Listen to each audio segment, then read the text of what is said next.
Hey, Brett Moravitz here from Northwest Wisconsin. This is a 2019 Ice Castle Recreation Series drop down ice shack camper, kind of does everything. And it's a 17 by 8, and it comes with a full bathroom, basically a toilet and a shower. And so far, it's worked as a pretty great camper, with the exception of one thing.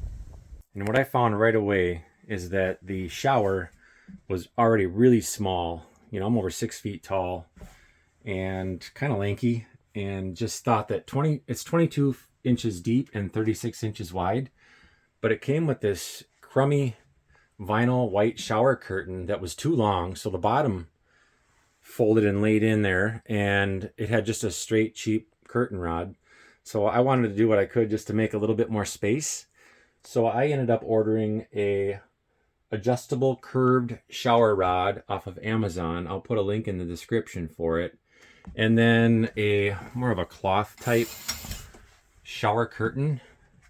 It's an RV shower curtain. I also got that on Amazon, and I'll also put that link in the description for that. There are like 8 variations. I thought this moonlight forest bird view was kind of a cool one. The first thing I did was remove the old shower rod and the shower rod discs or mounts that hold that rod in there, and of course the curtain. And there was 2 holes from the shower rod holder. One of them is still exposed. A person could probably fill that in with some white silicone or something. But anyway, I ended up having to fill in. There's like a 1/2 inch or a 3/8 inch gap right here, and so I took an old kitchen cutting board and I cut it with my miter saw. It's 2 inches wide and it's 4 3/4 inches tall, and that fit right in there. And I cut 2 of them, so I had one for each side.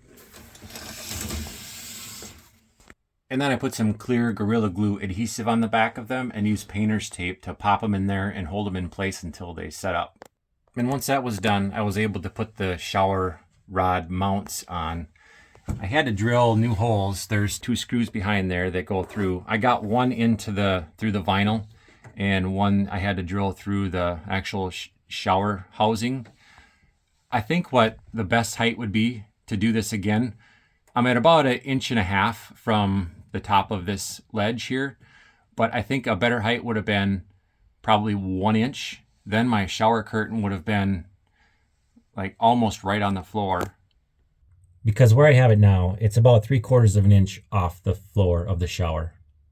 I should mention that the shower curtain that I ordered, the RV shower curtain, does come with these white shower rings.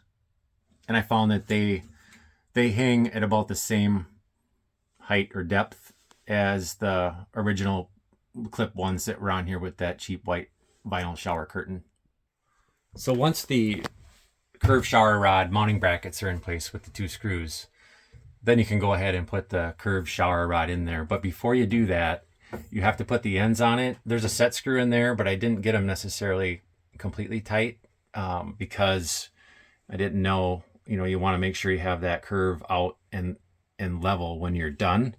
The curtain rod extends from 50 inches down to 31 inches. So you have to put the T-ends on there first before you can slide the thing into the mounting brackets. I found that I couldn't do it by putting the T-brackets on first and then sliding it in, at least not both sides.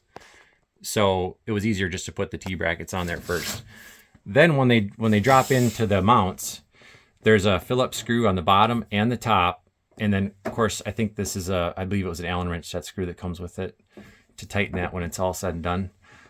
But what you have a little bit trouble doing is getting the Phillips screw tight on the top and bottom, because you just don't have enough room to get a screwdriver from above or below. So you have to use one of those Phillips screwdrivers that have a 90-degree bend in them to get those tight. That's probably the trickiest part of this whole project here. And in the end, you just have a much nicer looking, better fitting shower rod and curtain for your ice castle there. This shower curtain was like $15, and yeah, the rod was like 28. So it's not like you're breaking the bank by making things a lot better. This gave me an extra, I'm gonna say I probably got an extra 3 inches of depth in the shower from that. And in a tight shower like that, you go from 22 to 25 inches, and that makes quite a bit of difference when you're spinning around and where you're trying to set up and your elbows and your arms are coming out. I'm glad that I did that because it just makes showering seem like it's not quite as crammed as it was before. So hey, if you were finding that taking a shower was kind of an unpleasant experience because it's so tight in there, maybe this gives you at least one idea to give yourself a little bit more room. Hey, I appreciate that you watched this video, and I wish you the best out there, whether it's hunting, fishing, or camping. If you found this video useful, please like, and if you're new to my channel, consider subscribing. I've got lots of other cool videos out there that you might find informative.